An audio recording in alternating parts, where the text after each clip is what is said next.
حضرت مولانا انور شاہ صاحب نور اللہ مرکزہ جب مرزائیت کے کفر کو ثابت کرنے کے لیے بہاولپور تشریف لے گئے تھے اور وہاں عدالت میں تقریباً 1 ہفتے تک حضرت کے بیانات ہوئے ہیں جس میں مرزائیوں کو کافر ثابت کرنا تھا، تو اس وقت مرزائیوں کی طرف سے جو وکیل تھا اس شخص کا نام تھا جلال الدین شمس، وہ بہت قابل شخص تھا اور ظاہر مرزائی تھا، تو اس نے دوسرے تمام اعتراضات کے ساتھ ایک اعتراض یہ بھی کہا کہ صاحب ان علماء کا کیا ہے، یہ ان کو کافر کہتے ہیں، وہ ان کو کافر کہتے ہیں، دیکھیے جو صاحب یہ بول رہے ہیں یہ دیوبند کے ہیں اور تمام بریلوی حضرات جو ہیں وہ ان کو کافر کہتے ہیں، تو یہ ان کو کافر کہتے ہیں، وہ ان کو کافر کہتے ہیں، ان کا کفر اتنا آسان ہے، اگر یہ ہم کو کافر کہیں گے تو ان کے کافر کہنے سے ہم کافر نہیں بنیں گے۔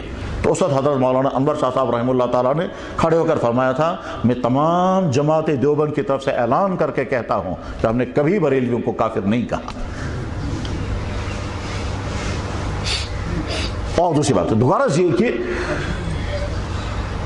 دفاع کرتے ہوئے حدود کی رعایت، دفاع کرتے ہوئے اعتدال پر قائم رہنا یہ ہمارے علماء کا امتیاز ہے، اور اگر کوئی شخص دفاع کرتے کرتے حدود سے باہر نکل گیا تو حدود سے باہر نکلنے کا نتیجہ دفاع ہوگا یا نہیں ہوگا، خود اپنی ذات کو نقصان ہوگا، اپنے مسلک کو بھی نقصان ہوگا۔ تو دفاع عن الدین کے اصول کو بھی سمجھنا ہے، اس کے مزاج کو بھی سمجھنا ہے، اس میں اعتدال کو بھی جاننا ہے، اس میں تسلط کو بھی اختیار کرنا ہے، اس میں حکمتیں بھی برقرار رکھنی ہے۔ غرض یہ کہ اس دفاع کے کام کو کرتے ہوئے جو اوصاف مطلوب ہیں علم کے اعتبار سے، تدبر کے اعتبار سے، اخلاقی قوت کے اعتبار سے اور ماحول کے اعتبار سے، اور اس سلسلے میں یہ جاننا بھی ضروری ہے کہ جس ماحول میں امت دفاع کر رہے ہوں گے اس ماحول کو بھی جاننا ضروری ہے۔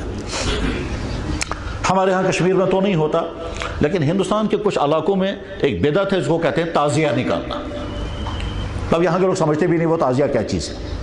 محرم کے دنوں میں ایک جلوس نکالا جاتا ہے، اس میں کوئی جھنڈا لہرایا جاتا ہے اور لوگ وہ جھنڈے کے پیچھے چلتے ہیں، اور اس کے بعد پھر اس میں اور اس طرح کی کچھ خرافات ہوتی ہیں۔ بہرحال وہ جو تعزیہ لے کر کے چلتے ہیں تو وہاں لوگ سمجھتے ہیں ہماری علامت ہی یہی ہے کہ ہم مسلمان ہیں۔ کیوں مسلمان ہیں؟ کہ ہم تعزیہ نکالتے ہیں۔ تو حضرت تھانوی رحمہ اللہ تعالیٰ ایک مرتبہ اس علاقے میں تشریف لے گئے اور ان سے فرمایا بھائی آپ لوگ مسلمان ہو؟ کہنے لگے جی ہاں۔ تمہارے مسلمان ہونے کی علامت کیا ہے؟ کہ ہم تعزیہ نکالتے ہیں۔ تو آدم فرمایا اس کو باقی رکھنا، کیونکہ ان کے یہاں علامت ہی اتنی ہے مسلمان ہونے کی۔ اب اگر اس کو بھی ختم کر دیں گے تو اس کے بعد پھر ان کے پاس گویا اسلام کی کوئی چیز باقی۔